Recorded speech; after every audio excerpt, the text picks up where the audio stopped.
பிள்ளைகளுக்குரிய மனப்பான்மையை பெற்றுக்கொண்டீர்கள். எங்கள் அன்பு தந்தையே, நாங்கள் அனைவரும் அது செல்ல குழந்தைகள்.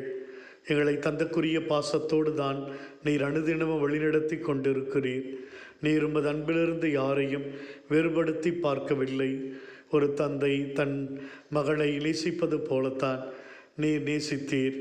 விபச்சாரத்தில் பிடிபட்ட பெண்ணாக இருந்தாலும், பாவியான பெண்ணாக இருந்தாலும், மகதலேன் மரியா போன்றவர்களை தந்தைக்குரிய பாசத்தோடு நேசித்தீர்.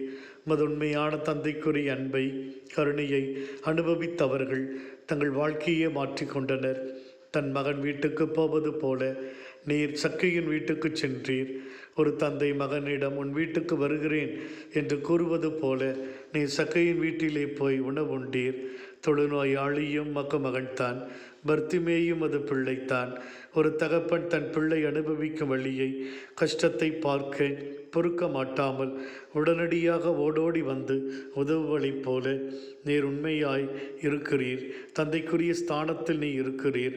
நாங்களும் மகள் என்கிற அந்த நிலையில் உமக்குண்மை உள்ளவர்களாய், ஏற்புடையவர்களாய் வாழவும், உம் செயல்பாடுகள் பிள்ளைகளாய் எங்கள் வாழ்வில் வெளிப்படவும் நாங்கள் என்றுமே பிள்ளைகளுக்குரிய மனப்பான்மையோடு செபிக்கவும் எங்களுக்கு தேவையான ஆற்றலை தந்தருளும் சுவாமி. ஆமேன்.